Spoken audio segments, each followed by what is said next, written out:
አሁን በጣም ጨካኝ ትውልድ ነው የመጣ። ይገርማችኋል። ጨካኝ ትውልድ ምናልባት አሁን የሴቲቱን የጆሮ ወርቅ ለመውሰድ አልወጣለት ካለ ከነጆሮዋ ቆርጦ የሚወስደው ነው የሚመስለኝ። እኔ እውነቴን ነው። በጣም ጨካኝ ምን ከነጆሮዋ ሰውን አግቶ ብር ካልሰጠው ገሎ የሚጥል አይደል ይመጣ። በጣም አደገኛ ነው። አደገኛ የአውሬ ዘመን ነው። ክርስቶስን ለሚመስል ሰው ዛፉ ቅጠሉ ሁሉ በእንደዚህ ያለ ሰው ይሳባል። ወንዙ ሁሉ ይሳባል። ሳር ቅጠሉ ሁሉ ይሳባል። የእግዚአብሔር ሰው እንኳን ከሰው ጋር ከተፈጥሮ ጋር ተስማምቶ ይኖራል። ቃሌን የጠበቀ ሰው ካለ እኔ መጥቼ አድርበታለሁ ማለት እኔ ለብሰዋለሁ አለ። ክርስቶስ የክርስቲያን ልብስ ነው። ክርስቲያኖች የክርስቶስ ልብሶቹ ናቸው ማለት ነው።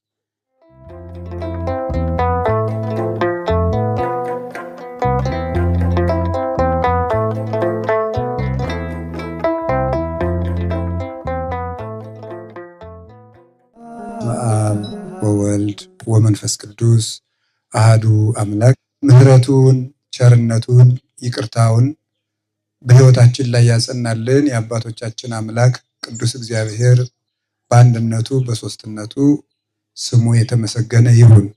የእናታችን የቅድስት ድንግል ማርያም የቅዱስ መስቀሉ የቅዱሳን መላእክት የቅዱሳን ነቢያት የቅዱሳን ሐዋርያትና የቅዱሳን ሰማዕታት ጻድቃን የቅድስት ወለተ ጴጥሮስ ረድኤትና በረከት ከሁላችን ጋር ይሁን። ሁላችሁንም እንኳን አደረሳችሁ። የክርስቶስ መዓዛ በሚል ርዕስ እንማማራለን። ኃይለ ቃሉን የምናገኘው የሐዋርያው የቅዱስ ጳውሎስ መልእክት ሁለተኛ ቆሮንቶስ ምዕራፍ 2 ቁጥር 15 ላይ የምናገኘው ኃይለ ቃል ነው። ቅዱስ ጳውሎስ እኛ የክርስቶስ መዓዛ ነን ይላል።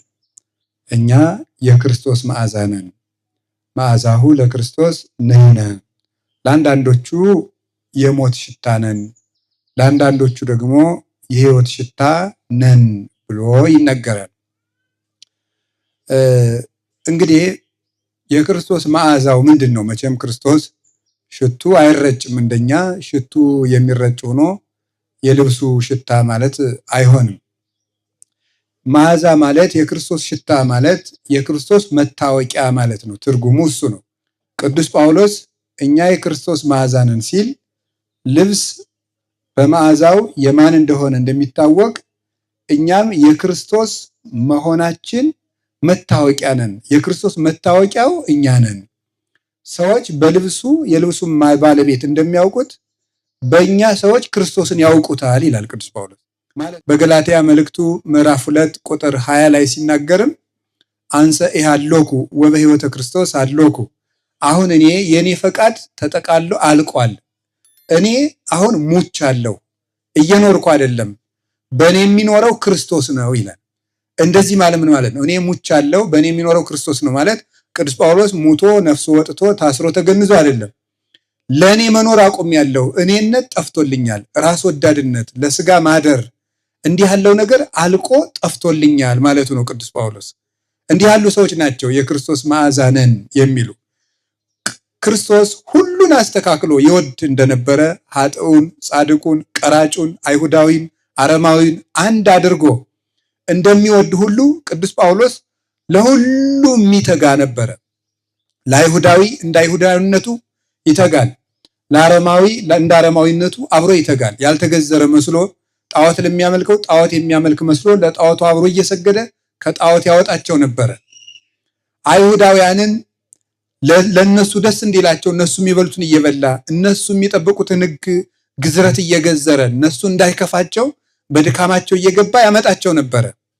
ለታመሙት እንደታመሙት እየሆነ ወደ ክርስቶስ ይመልሳቸው ነበረ። ለወንጌል ሁሉን እሆናለሁ ይል ነበር።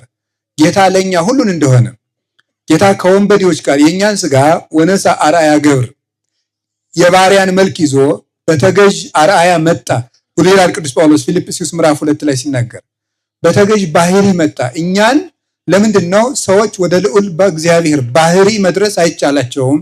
ባህሪው ረቂቅ ስለሆነ ስለማይመረመር ወደ እግዚአብሔር ባህሪ ማንም መድረስ አይችልም ነበረ። ስለዚህ ሰዎች በዚህ ጨለማ ዓለም ውስጥ እየተደነቃቀፉ በጨለማ የሚሄድ ሰው ሳሩን፣ ቅጠሉን፣ ዛፉን እየቧጠጠ ያገኘውን እየጨበጠ እየወደቀ እየተነሳ እንደሚሄድ የዚህ ዓለም ፍጡር ሁሉ ወደ እግዚአብሔር መድረስ ቢያቅተው ለወንዙ፣ ለገደሉ፣ ለሳሩ፣ ለቅጠሉ፣ ለዛፉ፣ ለድንጋዩ እየሰገደ ሲርመሰመስ ነበረ። ያንን ወደ መለኮታዊ ጸጋ መድረስ ያቃተውን የሰው ልጅ ወደ ራሱ ለመመለስና ለመሳብ በራሱ መልክ ክርስቶስ ተገለጠ። በእኛ መልክ መጣና እሱ የኛን መልክ ይዞ እኛን ወደ እሱ መልክ ይስበን ዘንድ በእኛ መልክ ነው የመጣው። ስለዚህ እኛ በተፈጥሮ የተሰጠንን በጥንተ ፍጥረት የሰጠንን ያንን አምሳለ እግዚአብሔርነት ትተነው ነበረ። ንግበር ሰብአ በአርአያነ ወበአምሳሊነ፣ ሰውን በአርአያችን በአምሳላችን እንፍጠር ብሎ የሰጠንን መልክ ትተን ምኑ ነበረ? አላዋቂዎች እንደ እንስሳት ሆነን ነበረ። ሰው መጀመሪያ በአርአያ እግዚአብሔር ነው የተፈጠረ። ኦሪት ዘፍጥረት ምዕራፍ 1 ቁጥር 26 እንደተማርነው ያንን ተወና የሰው ልጅ ወደ አላዋቂነት ወረደ። ምን ይላል? አቅነ የርሶ ለዘይቀንዮሙ፣ ግዛቸው ንዳቸው ተብሎ ለተፈጠሩት ፍጥረታት ራሱን አስገዛ። ሰብሰ እንዘ ንጉሥ ውእቱ ኢያእመረ፣ ሰው ንጉሥ ነበር አላወቀም ይላል ቅዱስ አትናቴዎስ የቅዱስ ዳዊትን ቃል ይዞ። ሰው ንጉሥ ነበር ራሱን ባሪያ ያደረገ። ሰው ክቡር ነበር ራሱን አዋረደ። እንስሳ እንደሌላቸው ልብ እንደሌላቸው እንደ እንስሳት ሆነ፣ አላዋቂ ሆነ። ከዚያ ሊያወጣው ክርስቶስ የእኛኑ ስጋ ለብሶ መጣ። ውእቱሰ ኢሃደገነ ወኢመነነነ፣ እሱ ግን እኛን እንደጠፉ ይቅሩ፣ ባህሪያቸው ጎስቋላ ነው፣ ምንጊዜም ፍጡር ይሄው ነው ብሎ ትቶን አልቀረም። አጽነነ ሰማያት ወረደ፣ ልዑል ባህሪውን በትሕትና ዝቅ አድርጎ እኛን ወዶ አፍቅሮ ኪያነ፣ እኛን ወዶ ወደዚህ ዓለም መጣና የእኛን ስጋ ለበሰ። ከእንስሳትነት ጠባያችን ለማውጣት በእንስሳ ባህሪ ተገለጠ። በእንስሳት መካከልም ተወለደ። እንደኛ እየተራበ እየተጣማ አደገ። ከዚያ በኋላ እሱ ከፍ ብሎ ተሰቀለ። ከፍ ብሎ በመሰቀል እኛን ወደሱ ይስበን ዘንድ እምከመ ተለአልኩ አነስ ኩሎ ኀቤየ፣ እኛ ወርደን ስለነበረ ወደኛ ወርዶ መጣ። ከዚያሳ እኛን ከፍ ያደረገን ዘንድ እሱ ደግሞ ከፍ ብሎ ተሰቀለ፣ አረገ። እንግዲህ እሱን ተከትለን እሱ ከገባበት እንገባ ዘንድ ሰማይን ከፍቶ ጸጋውን አድሎ ወደ ሰማይ አድርጎ በዘባነ ኪሩብ በየማነ አብ በልልና በእሪና ጸንቶ ኖረሱ። ይህንን አደረገ። የሰማይ መንገድን ከፍቶ ጀምሮ ሰጠን። ኮነነ በኩረ ወጥንተ ለኩሉ ምግባረ ሰናይ፣ ለሁሉ ለበጎ ስራ ሁሉ እሱ አርአያ መምህር ጀማሪ በኩር ሆኖ ሁሉን ጀምሮ ሰጠን። ወደ ሰማይ ሄዳችሁ አታውቁም፣ እኔ የምሄድበትን አታውቁም፣ መንገዱን ግን ታውቃላችሁ ብሎ ነበረ። እኔ የምሄድበት ማለት እናንተ ወደ ሰማይ አርጋችሁ አታውቁም ነው። እናንተ ወደ ሰማይ አርጋችሁ አታውቁም። ወደ ልዕልና ነፍስ የሚያመጣችሁ የሚያበቃችሁን ወደ መንግስተ ሰማያት የሚያደርሳችሁን ሃይማኖት፣ ንጽህና፣ ትህትና፣ ልጅነት፣ ቅድስና፣ ፍቅር ግን አሳይቻችኋለሁ። ሀገሩን አታውቁትም፣ መንገዱን ታውቃላችሁ። ወደ ሰማይ ሄዳችሁ አታውቁም፣ የሰማይ መንገድ ግን አሳይቻችኋለሁ ብሎ ሁሉን ጀምሮ እንግዲህ ከኔ ተማሩ፣ እኔ በልቤ ትሁት ነኝ፣ ከኔ ተማሩ ብሎ አርአያውን ሀደገ ለነ ማይተቦ ብሎ ቅዱስ ጴጥሮስ እንደነገረን አሰረ ፍኖቱን ለኛ ጀምሮ ሰጠን፣ ፍለጋውን አሳየን። በኋላ ቅዱሳን ሐዋርያት እሱን መስለው እነሱን ያየ ሁሉ ይሄ ሰው የክርስቶስ ነው ብሎ ያውቀው ነበር። ታስታውሳላችሁ? የጸሎተ ሐሙስ ዕለት ማታ ኧረ እኔ አልነበርኩም ሲላት አነጋገርህ ያሳውቅብሃል አለችው። አንተ አይደለሁም ብትልም አነጋገር ይገልጥ እንደሱ አድርገን የምትናገር ነው። አያችሁ፣ የክርስቶስ መዓዛ ነው። ቅዱስ ጴጥሮስ ሲናገር እንደ ክርስቶስ ነው፣ ሲኖሩም እንደ ክርስቶስ ሁለንተናውን አሳድሮባቸዋል። ረድኤቱን፣ ጸጋውን፣ ሀብቱን፣ መልካ ቅድስናውን በህሊናቸው ስሎባቸዋል። እንዳይናወጹ ሆነው የሱ መልኮች ሆነዋል። የክርስቶስ መታወቂያቸው። ጴጥሮስ ሲራራ ያየው ሰው በቃ ክርስቶስን ያየዋል፣ ያሳየዋል። በነፍስ ነው የሚያሳዩት። በቃል በመለፍለፍ ብቻ አይደለም፣ በነፍስ በመልክዓ ነፍስ እንዲያዩ ያደርጋሉ። ዝም ብሎ ትክ ብሎ ያያቸው ሁሉ እግዚአብሔርን ትክ ብሎ ያያል። ብርሃናችሁ በሰው ፊት ይብራ እንዳለ። ምክንያቱም የሚሰብኩት አኮ በሂጣነ ነገር አይደለ? ቅዱስ ጳውሎስ አላ ባርእዮ መንፈስ፣ እኔ የምሰብካችሁ በቃላት ድርደራ፣ በነገር ማባበል፣ በንግግር ማሳመር አይደለም፣ ኃይለ መንፈስ ቅዱስን በመግለጥ ነው እንጂ ብሏል ቅዱስ ጳውሎስ። ስለዚህ እንደዚህ እያደረጉ ኃይለ መንፈስ ቅዱስ እየረዳቸው አይምሮን ሁሉ ለእግዚአብሔር እንማርካለን እንዳለ ቅዱስ ጳውሎስ በፍልስፍና የደነደነውን ግሪካዊ አይምሮ ማርኮ ለእግዚአብሔር እጅ እንዲሰጥ እንዲማረክ ማድረግ እንዴት ያለ ኃይል መሰላችሁ! እግዚአብሔር የሚባል ሰምቶ የማያውቅን አይምሮ ማርኮ ለእግዚአብሔር ማስማረክ። ዛፉን አምላክ ነው ድንጋዩን አምላክ ነው የሚል ከሞት በኋላ ሕይወት መኖሩን ለማያውቅ ሆዱ አምላኩ ለሆነለት ውሎ አዳሩ ኑሮ ለሆነለት ሰው ያንን ሰው ማርኮ እግዚአብሔር አለ፣ ኩነኔ ገሃነም አለ፣ ጣዕመ መንግስተ ሰማያት አለ ብሎ እንዲያስብ ማድረግ እንዲሁ ይገርማቸዋል እኮ። ክርስቲያኖች የክርስቶስ ልብስ ናቸው። ትዝ ይላችሁ እንደሆነ የማቴዎስ ወንጌል ምዕራፍ 21 ላይ ምንድነው? ሰዎች ቴምር እየቆረጡ ዘንባባ እየቆረጡ አነጠፉለት። እኩሌቶቹ ደግሞ ምን አነጠፉለት? ልብሳቸውን። አህያይቱ ላይ ምንድን ያነጠፉለት? ሐዋርያት ልብሳቸውን አነጠፉለት። ምን ማለታቸው ነው ይመስላችኋል? ክርስቶስ የምእመናን ልብስ ነው። ምእመናን ደግሞ የማን ልብስ ነው? የማን ልብስ ናቸው? የክርስቶስ ልብስ ናቸው። ክርስቶስ የምእመናን ልብሳቸው ነው። እለተጠመቅሙ ክርስቶስሃ ለበስክሙ ይላል ቅዱስ ጳውሎስ ገላትያ ምዕራፍ 3 ቁጥር 27 ላይ የተጠመቃችሁ ሁሉ ክርስቶስን ለብሳችሁታል ይላል። አንድ ሰው በ40 ቀን በ80 ቀን ሲጠመቅ ክርስቶስን ይለብሳል። ከዚያ ደግሞ ይሄ ክርስቶስን በ40 ቀን በ80 ቀን የለበሰ ክርስቲያን ስራ እየሰራ ሲሄድ ደግሞ ምን ያደርጋል? አብ ወልድ መንፈስ ቅዱስ መጥተው በልቡናው ያድሩበታል። እንደገና ይሄ ሰው መልሶ የማን ልብስ ይሆናል? የክርስቶስ ይሆናል ማለት ነው። ቃሌን የጠበቀ ሰው ካለ እኔ መጥቼ አድርበታለሁ ማለት እኔ ለብሰዋለሁ አለ። ክርስቶስ የክርስቲያን ልብስ ነው። ክርስቲያኖች የክርስቶስ ልብሶቹ ናቸው ማለት ነው። አረጋዊ መንፈሳዊ እንዲህ ይላል፣ ሰማይና ምድር የማይወስኑትን አምላክ በንጽህና የተጠበቀ ልብ ግን ማደሪያ ልብስ ይሆነዋል። ከዚያ በኋላ ይሄ ሰው በክርስቶስ ብርሃን ሲያድርበት ተመልከቱ፣ ፈቃደ ስጋው ለፈቃደ ነፍሱ፣ ፈቃደ ነፍሱ ለፈቃደ እግዚአብሔር መገዛት ሲጀምር እግዚአብሔር በሱ ያድራል። የስጋው ፈቃድ ተራግፎ ስለጠፋለት ወልቆ ስለወደቀለት ፈቲው እንስሳዊት እንዳልተፈጠረ ንቅልቅል ብላ ስትጠፋለት ይሄ ሰው እንዳልዛገ መስታወት፣ ጉድፍ እንዳልዛገ መስታወት እግዚአብሔርን ቁልጭ አድርጎ የሚያሳይ ሰውነት ይኖረዋል ማለት። ይህን ሰው ማየት እግዚአብሔርን ማየት ነው።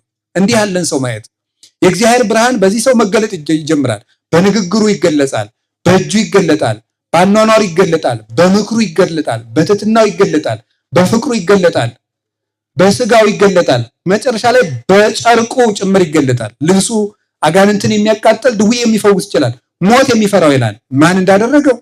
የቅዱስ ጳውሎስ ልብስ ሙት እንዳስነሳ። የቅዱስ ጳውሎስ ልብስ ሙት እንዳስነሳ። የቅዱስ ጴጥሮስ ጥላው ተመልከቱ። ከዛ በኋላ ይሄንን ሰው በዚህ ሰው ላይ ከዚህ በኋላ የሚታየው ማን ነው? እግዚአብሔር መድኃኔ ዓለም ክርስቶስ ነው የሚታየው። ይሄንን ሰው አጋንንት ሲያዩት ይፈሩታል። ይሄንን ሰው ሰዎች ሲያዩት ያከብሩታል፣ ይሳባሉ። እንደ ድንግል ማርያም እሷን የመሰሉ ቅዱሳን ሁሉ ሰውን ወደ እግዚአብሔር ይስባሉ። ያያቸው ሁሉ ይወዳቸዋል። ፍቅራቸው ሳሩን ቅጠሉን ሁሉ ያስከትላል። ክርስቶስን ለሚመስል ሰው ዛፉ ቅጠሉ ሁሉ በእንደዚህ ያለ ሰው ይሳባል። ወንዙ ሁሉ ይሳባል። ሳር ቅጠሉ ሁሉ ይሳባል። የእግዚአብሔር ሰው እንኳን ከሰው ጋር ከተፈጥሮ ጋር ተስማምቶ ይኖራል። እንግዲህ ይህንን ያልኳችሁ ሰው በስራው የክርስቶስ መታወቂያ ይሆናል። እኛውን ክርስቲያኖች ነን። እስቲ ክርስቲያኖች ነን በሉ። ክርስቲያኖች መሆናችን የሚታወቀው በምንድን ነው? የንጉሥ ወታደሮች የማን መታወቂያ ናቸው? አቤት የንጉሥ አይደለም እንዴ? የንጉሥ መታወቂያ ናቸው። አስቀድመው የንጉሱ የክቡር ዘበኞች ከመጡ ማን እየመጣ ነው ማለት ነው? ንጉሱ መጣ ማለት። እኛ የማን መታወቂያ ነን? የእግዚአብሔር የክርስቶስ መታወቂያ ነን ማለት። እንደዚህ አስባችሁ ታውቃላችሁ? እንረሳዋለን ደግሞ መልሶ። ድሮ አሁን የክቡር ዘበኛ የሚባል አለ። የዛሬ ምን እንደሚባል እኔ አላውቅም። በታሪክ ስላነበብኩ የአፄ ኃይለ ሥላሴ አሁን ክቡር ዘበኛ የሚባሉ አሉ። እነሱ ከተንቀሳቀሱ ያው ጃንሆይ መጥተዋል ማለት ነው። መታወቂያ ናቸው እነሱ ማለት ነው። ደግሞ የዛሬ ደግሞ ዘመን መጠሪያ ይኖረዋል። እኔ ስላላነበብኩ ነው፣ እናንተ ታውቁት ይሆናል። ስለዚህ የንጉሱ የክቡር ዘበኞች ሲመጡ ንጉስ መጣ እንደሚባለው ሁሉ ክርስቲያኖች በታዩበት ክርስቶስ መታየት አለበት ማለት ነው። እናታችን ቅድስት ወለተ ጴጥሮስ ከመልካም ቤተሰብ ነው። አዎ እምከመ ኮነ ስርዋ ቅዱሰ ከማሁ አይጹ ኪሃኒ ይከውን ቅዱሰ ይላል ቅዱስ ጳውሎስ ሮሜ ምዕራፍ 11 ላይ። ስሩ መልካም ከሆነ ቅርንጫፉ ምን ይሆናል? መልካም ይሆናል። ወይራ ምንድን ነው የሚያፈራው? ወይራ። እሬት ምንድን ነው የሚያፈራው? እሬት። እንዶድ ምን ያፈራል? እንዶድ። ሙዝ ምን ያፈራል? ሙዝ። ዛፍ የስሩን ነው የሚያፈራ። እናት አባት መልካም ሲሆኑ ልጅ መልካም ይሆናል። ከመልካም መልካም ዛፍ መልካም ፍሬን ያፈራል እንዳለ ጌታ። ወኩሉ ዕፅ ሰናይ ሰናየ ፍሬ ይፈሪ ወኩሉ እጽ እኩይ ፍሬ ይፈር። ክፉ ዛፍ ክፉ ፍሬን ያፈራል፣ መልካም ዛፍ መልካም ፍሬን ያፈራል። ትውልደ ጻድቃን ይትባረኩ። መምህር በደቀ መዝሙሩ ብሩክነት ይታወቃል። እናት አባት በልጆቻቸው ብሩክነት ይታወቃል። ይሄ መታወቂያ ነው። እግዚአብሔር በዚህ ነው ይባረክ። አሁን የቅድስት ወለተ ጴጥሮስ እናት አባት ባህር ሰገድና ክርስቶስ ባያ ይባላሉ። እናት አባቷ ባህር ሰገድ አባቷ ነው፣ ክርስቶስ ባያ እናቷ ናት። ይሄ ሰው እነዚህ ሰዎች ፍጹም የተባረኩ ባለትዳሮች ናቸው። ፍጹም እግዚአብሔርን የሚፈሩ አስራታቸውን አውጥተው ቅዱስ ሥጋውን ክቡር ደሙን ተቀብለው ለተራበ አብልተው ለእግዚአብሔር ተገዝተው ለድሃ ራርተው የሚኖሩ ፍጹማን ናቸው። በፍልሰታ ይሄ ሰው ባህር ሰገድ እዚህ እየመጣ ሱባኤ ያሳልፍ ነበር። እዚህ ገዳም ማለት ይሄ ገዳም ከቅድስት ወለተ ጴጥሮስ በፊት ገዳም ነበረ። እዚህ ገዳም እየመጣ ፍልሰታን ያሳልፋል። ከዚያ በኋላ ሲጨርስ ደግሞ ምን ያገኛል? ነሐሴ 16 ሲሆን የእመቤታችን እርገቷን ፍጹም ድግስ ደግሶ ለድሃ ያበላል እና አንድ ጊዜ እዚሁ ገዳም መጥቶ ፍልሰታን አሳልፎ የእመቤታችንን ዝክር የሚዘክርበት ያጣል እና ሲያጣ ወደ እግዚአብሔር ለምን እንዴት የእመቤታችን ዝክር ስምሽን ለልጅ ልጅ ይነግራሉ ተብሎ ተነግሮ ሲያበቃ ወይ ዘክሩ ስመኪ በኩሉ ትውልድ ተብሎ ተነግሮ እንዴት የሷ ስም ይዘነጋል ብሎ ቀንቶ ለእግዚአብሔር ሲያለቅስ እዚሁ ባህር ውስጥ እዚሁ ጣና ውስጥ አሳ ሲያጠምድ የተጠመደው አሳ ውስጥ የዕንቁ የወርቅ ቀለበት ያገኛል። ያንን ሽጦ ምን አደረገ? የእመቤታችን ዝክር ዘከረ። ያን አደረገና በዚያው የተባረከች ልጅ ስጥኝ እያለ ይለምን ነበር። እመቤታችን ከእግዚአብሔር ተማልዳ ጸልያ እንድታሰጠው ነው። በህልም ምን አየ? ፀሐይ በሚስቱ ማህፀን ስታደራየ። ከዚያ በኋላ አንድ የበቃ መነኩሴም ይሄንን ነገረው። ይሄን ሄዶ ለባለቤቱ ሲነግራት አንተ አይተህማን ያልቀርም ብላ ደግሞ እሷም ሱባኤ ገባች። ሁለቱም ገቡ። በአንደኛው ሱባኤ ዝም አላቸው፣ በሁለተኛው ሱባኤ ይሄ ምስጢር ተገለጠላቸው። ከዚያ በኋላ እናታችን ቅድስት ወለተ ጴጥሮስ ተጸነሰች ማለት ነው። በዚያው ዓመት ተወለደች። የተወለደች ጊዜ ተወለደች ብለው ሲነግሩት እሱ ፍጹም ስስት ያዘው። ሄጄ ይችን ልጅማ ስማት አለው አቅፌ አለ። ኧረ ተው ገና እንደው ከደሟ የተወለደች ዕለት ሁለንተናዋ ደው ነው። እኔ የማየው እናንተ አታዩም፣ እኔ የማውቀው እናንተ አታውቁም ብሎ ሳማት። አንቺን የፈጠረሽ እግዚአብሔር የተመሰገነ ይሁን፣ ልጄ በክብር ያሳድግሽ፣ እግዚአብሔር ጸጋ ይደርብሽ ብሎ መረቃት። እንግዲህ በዚያውም ልጅ የእግዚአብሔር ስጦታ ነው። ልጅ የማን ስጦታ ነው? ንገሩኝ እንጂ የእግዚአብሔር ስጦታ ነው። አንደኛው ልጅ የእግዚአብሔር ስጦታ ስለሆነ ከእግዚአብሔር ለምኑ፣ እግዚአብሔር ለምኑ። ደግሞ ይሄ ገዳም ልጅ ይሰጣል ነው። በዚያው የምነግራችሁ አልሰጠም፣ ሰጥቷል። ንገሩኝ እንጂ ማንን ነው የሰጠ? ቅድስት ወለተ ጴጥሮስ ቀላል ገዳም አይደለም። ልጅ ሰጠ በጸሎት። ይሄ ቦታም እኮ ብሩክ ሲሆን በረከት ያስገኛል።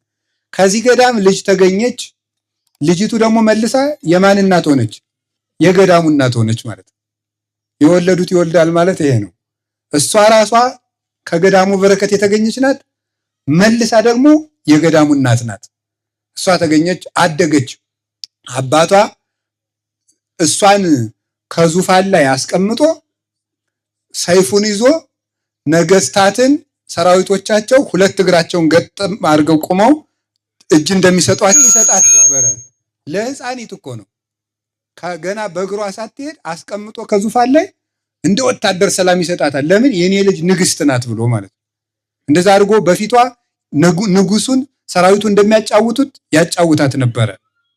ከዚያ በኋላ ስታድግ ሀገራቸው ደዋሮ ፈጠጋር ነው፣ ሸዋ ነው አይደለም? ይሄ ከዚያ ነው የሚነሳው የተወለደችው። ከዚያ መጥቶ ተወለደች። አካለ መጠን ስታደርስ በስርዓት አሳድገው በክብር አሳድገው ስዕለ ክርስቶስ ለሚባል ሰው ስማዳ ውስጥ ላለ ሰው አጋቡት። እዚያ ስትኖር ልጅ ጸነሰች። ኢየሱስ ክርስቶስ ሆይ ይሄ ልጅ ላንተ አድጎ የማያገለግል ከሆነ ግደለው ብላ ጸለየች። እንዴት ያለች የሃይማኖት ጀግና መሰለች። ስሟን ወለተ ጴጥሮስ አሏት። በቅዱስ ጴጥሮስና በቅዱስ ጳውሎስ ስም ማለት የቅዱስ ጴጥሮስ ልጅ ብለዋታል። ይሄ ልጅ የማያገለግል ከሆነ ግደለው አለች።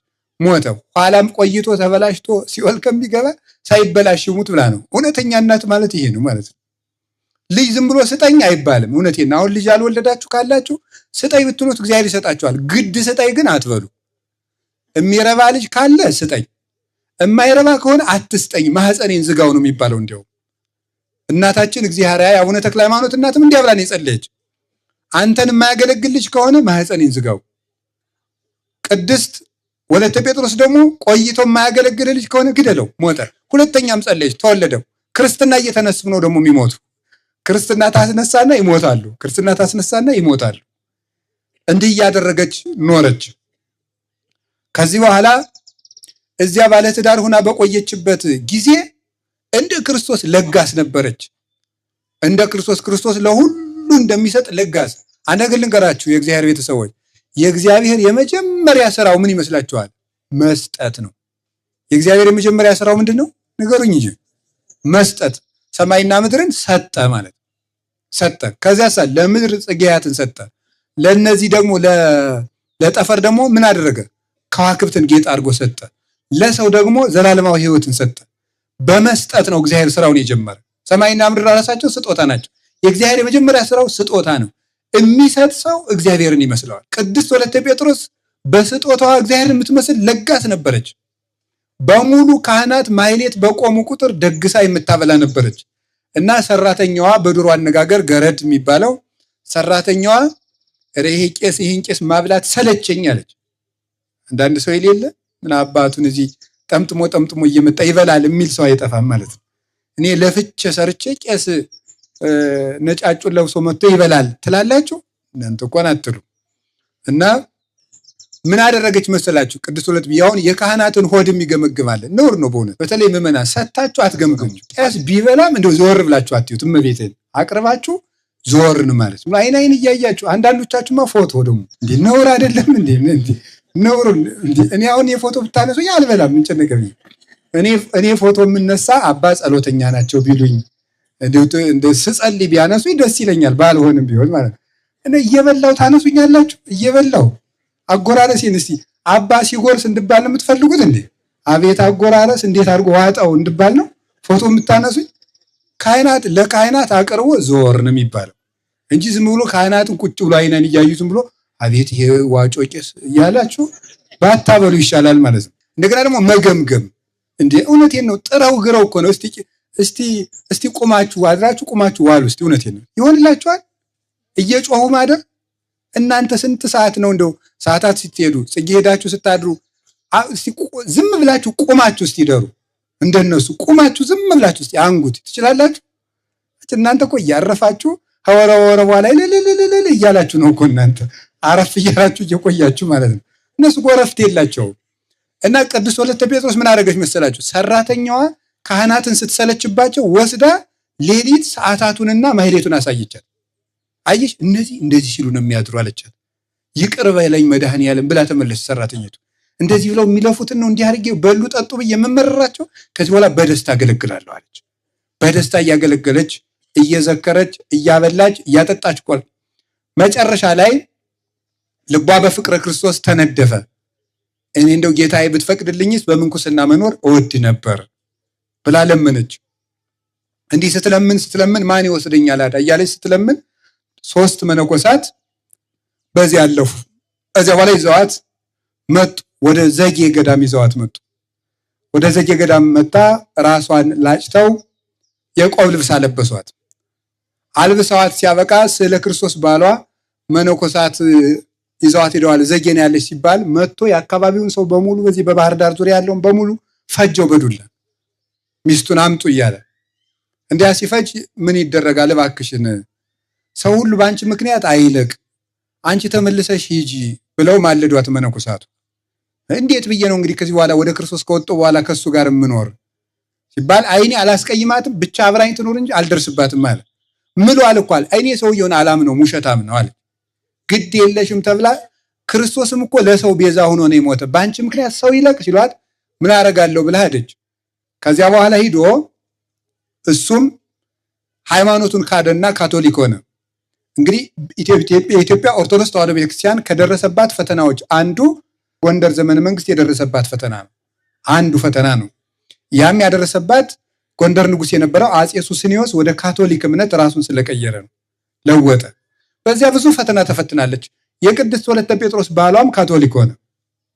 እሷም በዚህ እያዘነች እዚያም ስትኖር ሰውነቷን አትጠብቅ፣ ሽቱ አትቀባ፣ ራሷን አትንከባከብ፣ ጥሩ ልብስ አትለብስ፣ ራሷን ጣለች።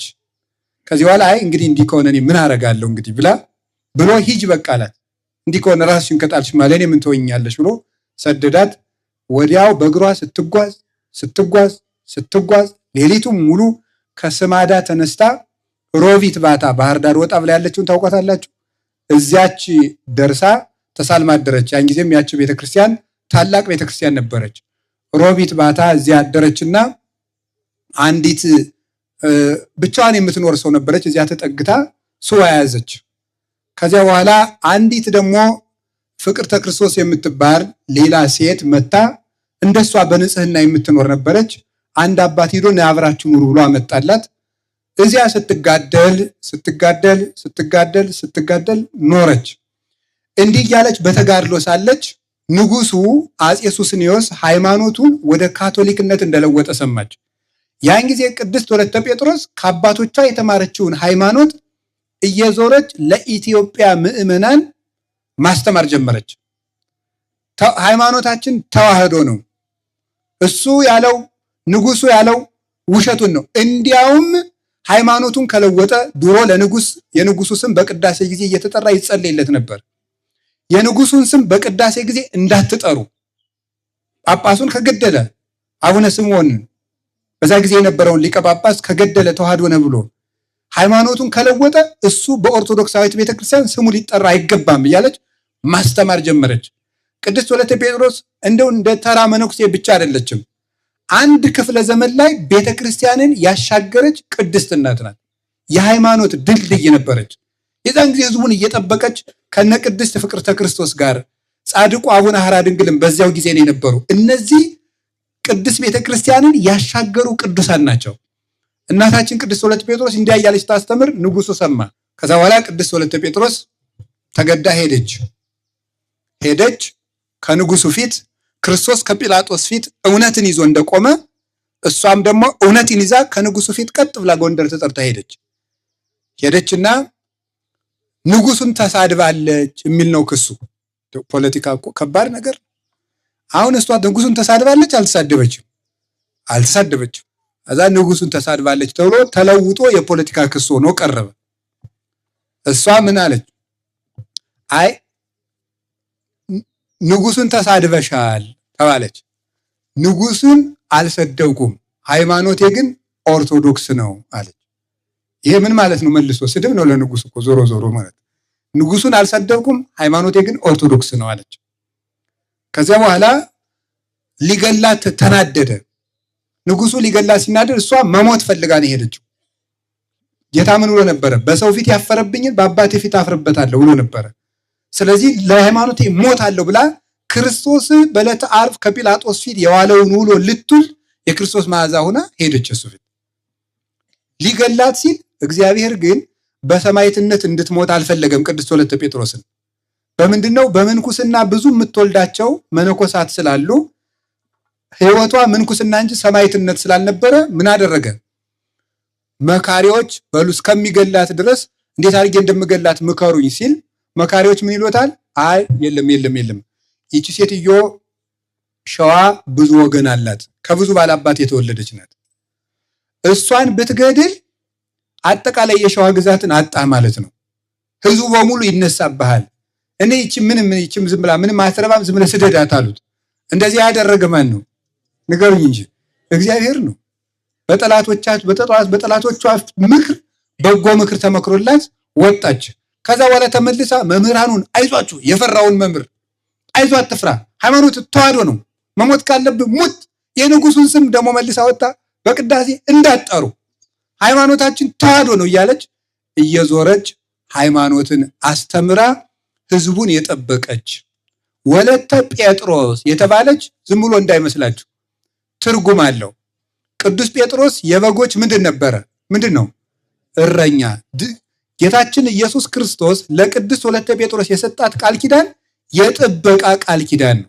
ጴጥሮስ በጎችን እንዲጠብቅ አንቺ ባለሽበት ቦታ ሁሉ ጠብቂ ብሎ ስም ሰጥቷታል። እንድትጠብቅ የቅዱስ ወለተ ጴጥሮስ ልክ ለአቡነ ተክለ ሃይማኖት ከ15 ትውልድ፣ ለአቡነ ገብረ መንፈስ ቅዱስ፣ ለቅዱስ ቄርቆስ፣ ለቅዱስ ዮሐንስ መጥምቅ እንደተሰጠ የቅዱስ ወለተ ጴጥሮስ አንዱ ቃል ኪዳኗ የጥበቃ ቃል ኪዳን ነው። የምንድን ነው? ንገሩኝ እንጂ። በጸሎቷ ይጠብቀን መድኃኔዓለም። ቅዱስ ወለተ ጴጥሮስን የተማጸናት የጸለየ ገዳሟን የረገጠ ተስሎ የሄደ ሰው እግዚአብሔር ይጠብቀዋል። እውነቴንም ነግራችሁ መልኳን ብትደግሙ ገድሏን ብታነቡ እግዚአብሔር ይጠብቃቸዋል። ቅዱስ ጴጥሮስ በጎችን ጠብቅ እንደተባለ አንቺም የጴጥሮስ ልጅ ነሽና በጎችን ጠብቂ። በርግብ አምሳል በብርሌ አንጻር ባለ በውድ ዕቃ አንጻር 3 ዕቃ መጣና እነዚህ እንዳይሰበሩ ጠብቂልኝ ነው ያላት። ምንድናቸው እነዚህ ጌታዬ ስትለው እነዚህ በጎች ናቸው፣ እነዚህን ጠብቂ ብሏት ነበረ። ከዚያ በኋላ ቅዱስ ወለተ ጴጥሮስ በጎቿን እየጠበቀች መናንያንን እያስከተለች ክርስቶስን ትመስለው ነበረ። ክርስቶስን ከመሰለችባቸው 1 2 3 ነገሮች ልናገርና ወደ ቅዳሴያችን እንድንሄድ። አንደኛ ቅድስት ወለተ ጴጥሮስ ክርስቶስን የምትመስልበት አንዱ ቅድም እንዳልኳችሁ ርኅራኄዋ ነው። ፍጹም ርኅርኅት ነበረች። ልቧ ርኅሩህ ነው። ጨካኝ የክርስቶስ መታወቂያ አይደለም፣ የዲያብሎስ ነው። ጨካኝ ሰው፣ ነፍሰ ገዳይ ሰው እንኳን በወዳጁ በጠላቱ ሞት ደስ የሚለው ሰው እሱ የዲያብሎስ መታወቂያ ነው። ርኅሩህ ሰው ግን የማን መታወቂያ ነው? የክርስቶስ መታወቂያ ነው። ቅድስት ወለተ ጴጥሮስ ፍጹም ርኅርኅት ነበረች። መነኮሳትን ሰብስባ በኖረችበት ጊዜ አንዲቱ ከመነኮሳያት አንዷ ምን አለች? የሆመጠጠ አይብ አምሮኛል አለች። እንዲሁ ከባድ እኮ ነው። ህመም እኮ ከባድ ነው። በሽተኛ እምቢ አይባልም። ይውላችሁ ካመመው ሰው በህመም አይጨከርም፣ ነውር ነው። ኋላ እሷ ፊቷ ጠቁሮ ሌት ተቀን ታዝናለች። አይብ ለዚህች እህቴ የምን ነው የማመጣ እያለች። እሷ አለቃ ናት፣ እመምኔት ናት። እህት ነው የማመጣ ስትል እንግዲህ መነኮሳቱ ይገድፋሉ። ታዲያ ለመግደፊያ ብሎ ሰው ቅቤ ሰጥቷቸው ነበር። ለነማን? ለነ ቅዱስ ወለተ ጴጥሮስ። ቅዱስ ወለተ ጴጥሮስ ለዚህች ሴት እንዲያው ለዚህች እህቴ አይብ እያለች ከምትሞት አይብ ከምናምን ባመጣውላት ብላ ስትጨነቅ እግዚአብሔር ግማሹን ቅቤ አይብ አረገላት። አይገርማችሁም? ይውላችሁ ይህ ርኅራኄዋ ነው። እንዲህ አድርገን የሰው ቁስል ይሰማናል። የወንድማችን ብሶት፣ የእህታችን ብሶት፣ የሰው ጭንቀት ይሰማናል። እንዲህ አድርገን መተዛዘንን ጌታችን ኢየሱስ ክርስቶስ በአብርሃም ዘመን አብርሃም እንዲበላ ብሎ አብርሃም 3 ቀን ጦሙን ቢያድር አብርሃም እንዲበላ ብሎ እግዚአብሔር መጥቶ አብርሃም ጋር እያጣበቀ ጉርስ። ይሄ ይገርማችሁ። አሁን እግዚአብሔርን ያህል ንጉሥ እንጀራ እያጣበቀ አብርሃም እንዲበላ ብሎ ይገርማል እኮ። ጌታችን ኢየሱስ ክርስቶስ ሲማሩ የዋሉትን ሕዝብ ምንድን ነበር ያደረገው? ጦማቸውንማ መሄድ የለባቸውን ሲደክሟቸው ሲማሩ ውለው ነበር ያለ። ልክ እንደዚህ ቅድስት ወለተ ጴጥሮስ የማይጨክል ልብ ነበራት። በዚህ ክርስቶስን ትመስላለች። ብፁዓን መሐርያን የሚባል ይሄ ነው። የሚራሩ ንዑዳን ክቡላን ናቸው። ለተራበ ቀደው የሚያለብሱ፣ ቆርሰው የሚያጎርሱ፣ ከምግባር ለተቸገረ ሰው ምክር የሚያጎርሱ፣ ሃይማኖት ለቸገረው ሰው ሃይማኖት የሚያበሉ የሚያጠጡ፣ በምክር በትምህርትና በእንጀራ በምጽዋት የሚለግሱ እነዚህ ንዑዳን ክቡራን ናቸው። ለእነዚህ ፍቱርቱ ሥላሴ ርኅራኄን ያደርጉላቸዋል። አንዱ የቅዱስ ወለተ ጴጥሮስ መልኳ ነው። ርኅሩኆች ሁኑ ለሰማይ አባታችሁ ልጆቹ ተሆኑ ዘንድ እናንተም ርኅሩኆች ሁኑ። የሰማይ አባታችሁ ለክፎችም ለደጎችም ዝናብን ያዘንማል። ለሰማይ አባታችሁ ልጅ መሆን ከፈልጋችሁ ርኅሩኆች ሁኑ። ርኅሩኆች ሁኑ። ርኅራኄ ያለው ሰው የእግዚአብሔር ልጅ ይባላል። የማን ልጅ? ቅድስት ወለተ ጴጥሮስ ትክክለኛው የእግዚአብሔር ልጅ ናት። ለምን? ምን ስለሆነች ነው? ርኅርኅት ስለሆነች፣ ርኅራኄ ስላላቸው ነው። ከቃሉ ጋር ናችሁ? እግዚአብሔር ከሁላችን ጋር ይሁን። አሁን በጣም ጨካኝ ትውልድ ነው የመጣ። ይገርማችኋል። ጨካኝ ትውልድ ምናልባት አሁን የሴቲቱን የጆሮ ወርቅ ለመውሰድ አልወጣለት ካለ ከነጆሮዋ ቆርጦ የሚወስደው ነው የሚመስለኝ። እኔ እውነቴን ነው። በጣም ጨካኝ ምን ከነጆሮዋ ሰውን አግቶ ብር ካልሰጠው ገሎ የሚጥል አይደል ይመጣ። በጣም አደገኛ ነው። አደገኛ የአውሬ ዘመን ነው። እግዚአብሔር ደግሞ የምነግራችሁ የእግዚአብሔር ቤተሰቦች ለጨካኝ ሰው የጊዜ ጉዳይ ነው እንጂ ጨካኝ ሰው ይጥልበታል። የጊዜ ጉዳይ ብቻ ነው። ቅድስት ወለተ ጴጥሮስ ፍጹም ርኅሩኅት ነበረች። ሁለተኛው እናታችን ቅድስት ወለተ ጴጥሮስ ክርስቶስን የምትመስልበት መልኳ ትህትናዋ ነው። ትህትና ማለት ምን ማለት መሰላችሁ? እንደው አንድ የቤተ ክርስቲያን አባት ከአበው አንዱ በዜና አበው ምን ብሎ ተናግሮ አይቼ ሲገርመኝ ነበር። የለም ደግሞ ለኛ ትህትና አይነገርልንም ይላል። ትህትና ለእግዚአብሔር ለወልደ እግዚአብሔር ብቻ ነው። ለኛ የሚገባ ልክን ማወቅ ነው ይላል። ምክንያቱም አፈር ደግሞ ወዴት ዝቅ ይላል? ሚጥንቱንስ አመድ አይደለን እንዴ? ለኛ ትህትና አይደለም የሚያስፈልገን ልካችን ማወቅ ነው ብሎ ይነገራል። ትህትና ክርስቶስን የምትመስልበት ትክክለኛው መልካችን ነው። የቅድስና ሁሉ አባቶቻችንም ይናገራሉ። የቅድስና መሰረቱ የቤት መሰረት ታውቃላችሁ? የቅድስና መሰረቱ የስነ ምግባር መቆሚያው ዋናው ፋውንዴሽን ምንድን ነው? ትህትና ነው። ለምን? መድኃኔዓለም ኢየሱስ ክርስቶስ እንጀራ በርክቶ አብልቷል፣ ጾሟል፣ ጸልየዋል፣ ሰግዷል፣ በጎ አድርጓል፣ ብዙ ስራ ሰርቷል። የመጀመሪያ ስራው ግን ምንድን ነው? ንገሩኝ እንጂ ትህትና። ሰው መሆን ትህትና አይደለም እንዴ? መጸነስ ትህትና አይደለም? የክርስቶስ ከድንግል ማርያም ሲወለድ የመጀመሪያ የቅድስና ወይም የትሩፋት ስራው ምንድን ነው? ትህትና ነው። ይቺ ቅድስት ወለተ ጴጥሮስ ፍጹም ትህት ነበረች።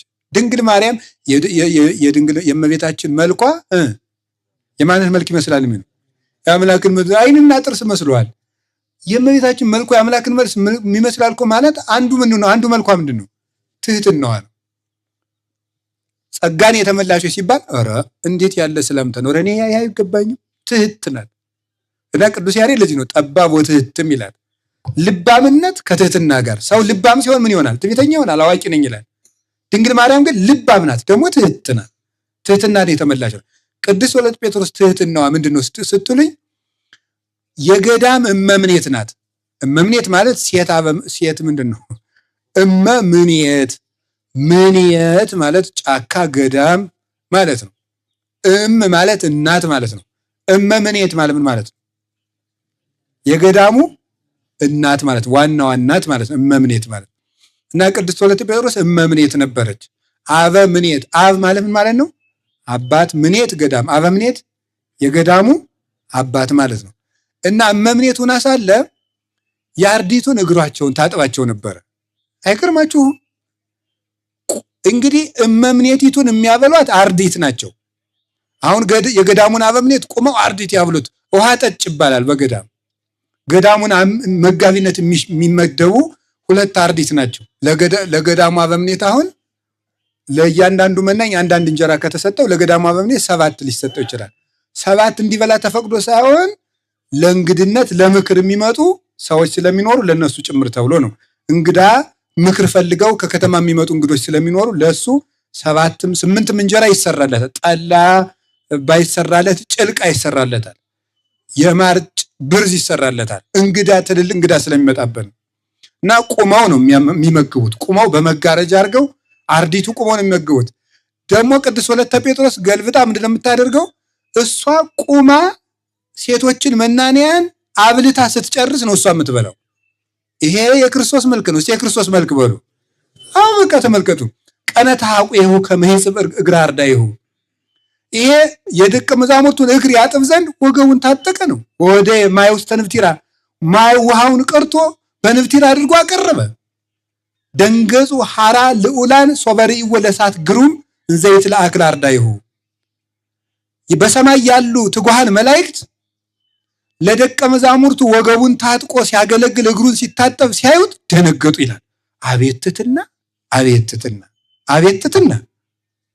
እንዴት እግር ያጥባል እሱ? እንዴ ቅዱስ ጴጥሮስ እግሬን አታጥበኝ አለ፣ ፈርቶ ጭምር ነው ይላል ርቱዕ ሃይማኖት። ይሄ ነገር አግባብ አይደለም። አጉል መነካካት ነው ብሎ እኮ ነው። እሳት እግሬን ያጥበኛል እንዴ ብሎ እኮ ነው። አይሆንም። ዘለጎንኮ ለሰማይ አንተኑ ታጽበኒ ገሬ አለ ይላል ቅዱስ ርቱዕ ሃይማኖት። ሰማይን የምትወስነው አንተ እኔን እግሬን ታጥበኛለህን? ባዝ ነው የሚዘረዝረው። ባህርን ከፍለህ እንደ ግድግዳ ያቆምካት አንተ እኔን እግር ታጥባለህ? መብረቅ የሚደነግጥልህ አንተ እኔን እግር ታጥባለህ ብሎት ነበር። ያንን ትሕትና ቅዱስ ወለተ ጴጥሮስ አሳየችን። ይሄ ትሕትናዋ ነው ዛሬ ከፍ ብላ እንድትከበር ያደረጋት። በዚህ ትሕትናዋ ቁማ አብልታ። እዚህ በመምህርም ነበሩ፣ እኔም የተማርኩበት ቦታ ነው፣ ደብረ ሃይማኖት መካነ ኢየሱስ። አሁን ያሉት መምህር የኔታ ሀረገወይን ይባላሉ። የእሳቸው መምህር የኔታ ኃይለ ሚካኤል ይባላሉ። የእሳቸው መምህር የኔታ ገብረ ጊዮርጊስ ይባላሉ። የኔታ ገብረ ጊዮርጊስ የቅኔ የመጻሕፍት ብሉያትና የመጻሕፍት ሐዲሳት ነበሩ እና ወደ 300 መምህራን ደቀ መዛሙርት ነበሯቸው እና የሚያበሉ ለምነው ነበር። መምህር ገብረ ጊዮርጊስ ለምነው፣ እንግዲህ ተማሪ ለምኖ ነው የሚያበላ አይደል? ተማሪ ለምኖ መምህሩን ያበላል። ለካ እናንተ አታውቁትም፣ ዝም ብዬ ነው የማወራችሁ ማለት ነው። በአቋቋም ቤት በቅኔ ቤት አሁን ያሉ መምህራን ደቀ መዛሙርቱ ለምነው ለመምህራቸው ራት ያመጣሉ። መምህር ገብረ ጊዮርጊስ ደግሞ ገልብጠው እሳቸው ለምነው ለተማሪው ራት ያበላሉ። ይመጣሉ። በመንደሩ ሂደው ጨብ ሲያደርጉ የኔታ መጡ ይባላል። የተማሪውን ራት አምጡ ይላሉ። እናቶች ሰብስበው እንጀራውን ተሸክመው ከኋላቸው ይመጣሉ። ሰሌን ይነጠፋል። ተነጥፎ ቁመው ደቀ መዛሙርቱን ቁመው እንዳሳላፊ ያበላሉ። አብልተው ሲጨርሱ ደግሞ መነኮሳት ደቀ መዛሙርት ይበላሉ። እነሱ በልተው ሲጨርሱ ከተረፈው እሳቸው ይበላሉ። እንዲህ ነበሩ አባቶቻችን ማለት። ይሄንን ነው ቅዱስ ወለተ ጴጥሮስ ያሳያችን። የክርስቶስን ከናንተ ታላቅ መሆን የሚሻክተው ካለ የእናንተ አገልጋይ ይሁን ብሎ ክርስቶስ የነገረን ይሄ ነው። ወገኖች አለቅነትን ሳይሆን አገልጋይነትን ነው ክርስቶስ የምንመስልበት። እቤት ልጆቻችሁ እንዲታዘዟችሁ ትፈልጋላችሁ? መጀመሪያ ለልጆቻችሁ ምንድን ነው መሆን ያለባችሁ? አገልጋይ ነው። ማማ ውሃ ስጪኝ ሲል ቀርተህ ጠጣ አይባልም። እሺ የኔ ልጅ ቀርቶ ነው የሚሰጠው። ይሄ ልጅ ነገ ምን ይማራል? መታዘዝ ይማራል ማለት። እኛ ለልጆቻችን ካልታዘዝን ክርስቶስ ለሐዋርያት ታዘዛቸውና ሐዋርያት ምን አደረጋቸው? ለራሱ ታዛዥ አደረጋቸው ማለት። የታዘዝነው ይታዘዝናል፣ እምቢ ያልነው እምቢ ይለናል። ለማይታዘዝ ሰው ታዛዥ አያገኝም። ለንስሐ አባቱ የማይታዘዝ ሰው እሱም ደግሞ በስጋ የሚወልዳቸው አይታዘዙትም ማለት። እምቢ ለሚል ሰው እምቢተኛ ይጥልበታል። እሺ የሚል ሰው የእግዚአብሔር ምልክት ነው። ኦሆ በልው ወለ እግዚአብሔር እንበየ በልው ወለ ጋኔን። እግዚአብሔርን እሺ በሉት፣ ጋኔንን ደግሞ እምቢ በሉት ነው። እግዚአብሔርን እሺ በሉት ይቀርባችኋል፣ ጋኔንስ እምቢ ወይ ርህቅም እኔክም ከእናንተም ይርቃል። እግዚአብሔር እሺ ባይ ነው። ኦሆ ባህሊ ታዛዚ ነው ጌታችን ኢየሱስ ክርስቶስ። የኔታ ጥበቡ ከታዛዥነታቸው የተነሳ መምህራቸው የኔታ አክሊሉ የሚባሉት በቅጽል ስም ኦሆ ባህሊ ነበሩ አሉ የሚሏቸው። እሺ ባይ ታዛዥ ስለነበሩ ማለት። ታዛዥ ሰው ታዛዥ መምህር ይጥልለታል። ታዛዥ ደቀ መዝሙር ያገኛል። ሰው የዘራውን ያንኑ ያጭዳል። ወኩሉ ዘዘራ ያአረር ያለ ቅዱስ ጳውሎስ ገላትያ 6 ላይ ነው። ሰው የዘራውን ነው የሚያጭድ። ታዛዥ እንሁን፣ እሺ ባይ እንሁን። እምቢ ማለትን መልመድ የለብንም። ከቃሉ ጋር ናችሁ። እግዚአብሔር ከሁላችን ጋር ይሁን። እግዚአብሔርም ዛሬ ትልቆችም እንዳይሰሙን ትንሾችም እንዳይሰሙን ያደረግን እምቢ ስለምንል ነው መሰል። ማለት ወደ ላይም የሚሰማ የለም፣ ወደ ታችም የሚሰማ የለም። ለምን? እኛም ማንንም ስለማንታዘዝ ነው፣ እግዚአብሔርን ስለማንታዘዝ። ቅዱስ ወለተ ጴጥሮስ ለታናሾቿ ታዛ ነበር። የትህትናዋ በረከት ይደርብን። ሶስተኛው የቅድስት ወለተ ጴጥሮስ ክርስቶስን የምትመስልበት መዓዛዋ ትዕግስቷ ነው። በጣም ፍጹም ትዕግስተኛ እናት ነበረች። ፍጹም ትዕግስተኛ። ረሃብን ትታገሳለች፣ ጥምን ትታገሳለች። ውሃ ጥምን። አሁን ተመልከቱ፣ 7 ወራትን ያህል እህል ሳትቀምስ ቅጠል ብቻ እየበላች ተቀመጠች። 7 ወር ያህል። እኛ አሁን እግዚአብሔርን እያገለገለች እየሰገደች ነው። አሁን እናንተ እየሰገዳችሁ እየጸለያችሁ እንጀራ ብታጡ ጌታ ሆይ ምን አድርጌ ነው? ምን አስቀይሜ ነው? ምን ጣልኩ ነው? አታትሉም? አንልም እንላለን። 7 ወር ያናረችና እናቷ ክርስቶስ በያ ልጇ እንደተራበች በገዳም ሰብታ በግመል በበቅሎ ብዙ እህል ጭና ላከችላት። እሷ ይሄንን በቅድስና ታውቅ ነበር። እንዳለ በገዳሙ ያሉ አርድእት ሊበሉ ቸኮሉ። ተመስገን፣ የጸሎታችን ውጤት ነው፣ እግዚአብሔርን ያመጣልን። አይ አንበላም ማለት አንቀበልም ማለት። ከዛ በኋላ እናትሽ ይዛ መጣለች አልቀበልም ብሏታል።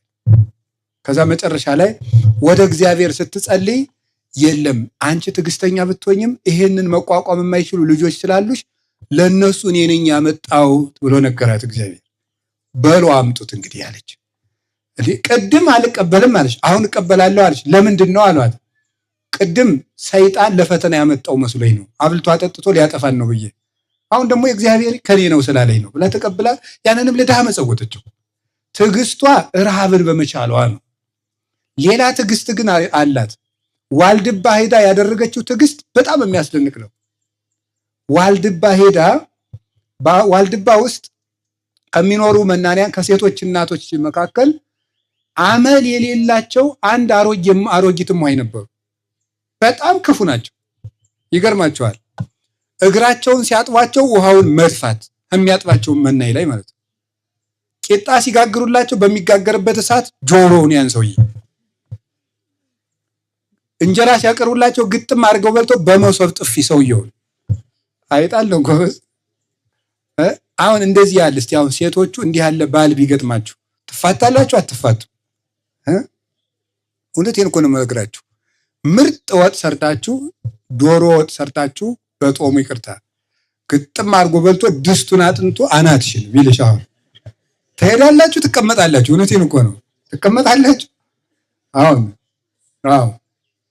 አሁን ሴቶቹም ቢሆን ብዙ ጊዜ በእኛ በኢትዮጵያ ልምድ ብር የሚሰጥ ወንድ ነው መሰል አይደል? ብር የወጭ እንጂ ይሄን ሙላውን ብር ብሎ ሰጥቶ ሲጨርስ ብሩን ተቀብላ ሲያበቃ በጥፊ ክድን። አሁን ቀላል መስሏችኋል እኮ። ከእንደዚህ ያለ ሰው ጋር እውነት ትኖራላችሁ ወይ? ትኖራላችሁ? አሁን ዛሬ እንደዚህ አድርጎ የሚችል መነኩሴ ይገኛል? በገዳምስ ቢሆን ሁሉም መናኝ ገዳሙ ሲመድባቸው እማሆይ እንትናን ነገሌ ጥሩ፣ እኔ አልደርስም፣ እዚህ ሴት እኔ አልደርስም። ሁሉም ጥሎ ወጣ። ከዛ ቅድስት ወለተ ጴጥሮስ ሄደች። ማንም ሰው ሳምንት እንኳን አይደፍድም እማሆይ ጋር። ቅድስት ወለተ ጴጥሮስ ሄደችና እንጀራ እየጋገረችላት በትንታጓ አውጥታ ትመታታለች። እግዚአብሔር ሆይ ተመስገን ትላለች። 1 ዓመት ሙሉ አብራ ተቀመጠች። ሰው ሁሉ ጉድ አለ። ሙታ ይሆን ሲል ደህና ናት፣ ጥላት ሄዳ ይሆን ሲል ደህና ናት። ይቅር ይበሉኝ እማሆይ፣ ይቅር ይበሉኝ እናቴ እያለች የምትፈልጉትን እማሆይ ታቀርባለች። በዓመቱ አረፉ። እስከ መጨረሻው የዘለቀች እናት ማን ብቻ ናት? ቅድስት ወለተ ጴጥሮስ ናት። ትዕግስት ማለት ይሄን ትዕግስት ማለት ምን ማለት ነው? መቆየት። እስቲ መቆየት በሉ። አንድ ነገር ልንገራችሁ፣ ክፉ ሰው ከታገሳችሁት ወይ ይመለሳል ወይ ይሞታል። እውነቴን ነው የምነግራችሁ እኮ እውነቴን ነው። ወይ ይመለሳል። እናንተ ጥሩ ሰው ከሆናችሁ አስቸጋሪ ሰው ወይ ይሞታል ወይ አገር ጥሎ ይሄዳል ወይ ይመለሳል። ልቡ ክፍት ከሆነ እግዚአብሔር ይመልሰዋል በእናንተ ጸሎት በትዕግስታችሁ።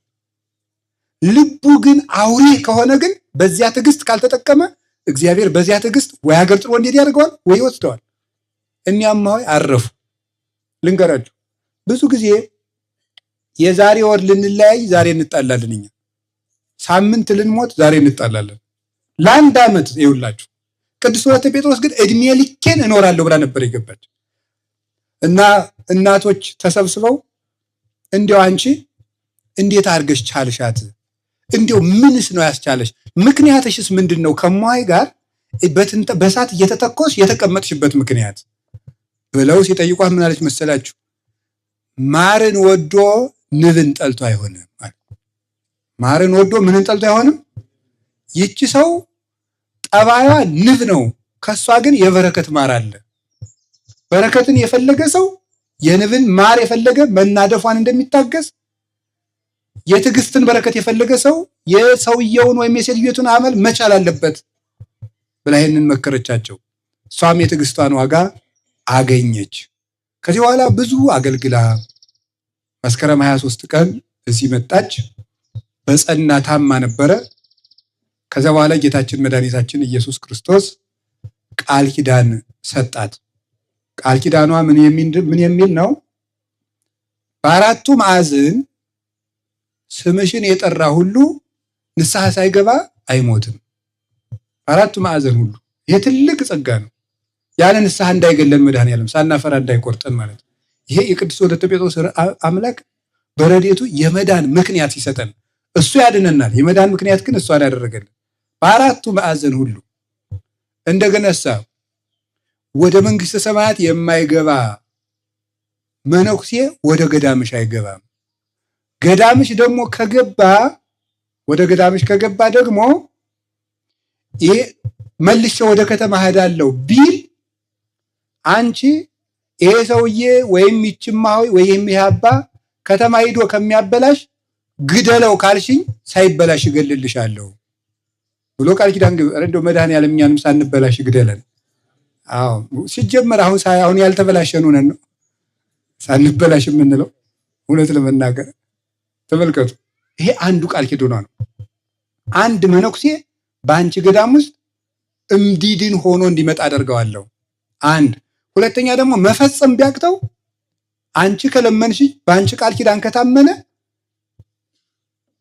ሂዶ ሳይጠፋ በገዳምሽ እንዲያርፍ አደርገዋለሁ። እኔ እስከምመጣ ድረስ ቤተ መቅደስሽ አይፈርስም።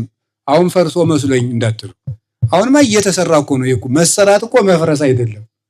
አይፈታም ገዳሙ ማለት እኔ እስከምመጣ ድረስ ቤተ ክርስቲያንሽ አይፈርስም፣ ይሄ ገዳም አይፈታም ብሎ ቃል ኪዳን ገብቶላታል። ስምሽ በተጠራበት ሁሉ አንቺ ከክፉ ነገር በጸሎትሽ ጠብቂ ብሎ የጥበቃ ቃል ኪዳን ሰጥቷት ዛሬ ህዳር ከመስከረም 23 እስከ ህዳር 16 ማታ ድረስ እዚህ የታመመች ቆይታ ቃል ኪዳን ተቀብላ ቀጥላ የምትሾመውን እመምኔት በጥበብ ተክታ ምንድነው ያደረገችበት? ሰላች ከአንቺ ቀጥሎ ማንን እንምረጥ ብሏት እገሊትን ብትል እርስ በርሳቸው ሊጣሉ ሆነ። ኧረ እኔ ምን እገሌ ላለሁት እኔ የሚሾመውን እግዚአብሔር ለማውቅ ባይሆን እገሊት ብቸኛ ስለሆነች ተንከባከቧት አለ። ጉዳዩ ግን ምን ማለት ነው? ሹሟት ማለት ነው። በፈሊጥ እኮ ነው ይውላችሁ። አይ ጥበብ ማምለክና አይ ጥበብ እኛ ዝም ብለን ውርድምቡስ እኔ እንደው አያደርሰኝም እንጂ እግዚአብሔር እኔ እንደሷ በበቃ እንትናን አድርጉት ነበር የሚል። እሷ ግን ልባም ስለሆነች ሰው ሲበቃ እኮ የሚያደርገውን ያውቃል። ኃጢአተኛ ሰው ግን የሚያደርገውን ያውቅ። እገሊትን ተኩ ብላ እሷን ተክታ ዛሬ ይሄን ሁሉ ቃል ኪዳን ተቀብላልን አረፈች። ይሄ መዓዛዋ መልካም ሽቱ የተረጨ ሰው ባለፈ ቁጥር ከሩቅ በዚህ ገል ያልፏል እንደሚባለው ሁሉ ዛሬ የቅድስት ወለተ ጴጥሮስ መዓዛዋ ስቦን አራቱ ማዕዘን እግዚአብሔር ለቃቅሞ በእሷ ቃል ኪዳን ሰብስቦ ለበረከት ጠርቶናል። የበረከት አምላክ በቅድስት ወለተ ጴጥሮስ ቃል ኪዳን ይጠብቀን። ዛሬ እዚህ የተሰበሰባችሁትን ሁሉ የመጠበቅ ቃል ኪዳን እንደሰጣት ከራስ ፀጉራችሁ አንዲቱ ከእግር ጥፍራችሁ አንዲቱ ሳትነቀል የዛሬ ዓመት አንዳችሁም ሳትጎሉ በሰላም ያገናኘን። እግዚአብሔር መውጣት መግባታችሁን ይጠብቅላችሁ፣ ሰላም ያውለን፣ ገዳሙን አይፍታብን፣ እስከ መጨረሻው ድረስ ሰፊ ያድርገው። ይህን ህንፃ ደግሞ አሁን እዚህ ያሉት እናቶቻችን ታግለው እመምኔቲቱን እማሆይ ወለተ ዮሐንስና ሌሎችም እናቶቻችን አባቶቻችን ትጉ አባቶችም አሉ እናቶችም ጥረው ግረው እዚህ በባዶነት እግዚአብሔርማ ቤተ መቅደሱ እኔ እስከምመጣ አይፈታም ማለቱን ዛሬ አላያችሁትም? አሁን በምን ነው የተሰራ? ተመልከቱ።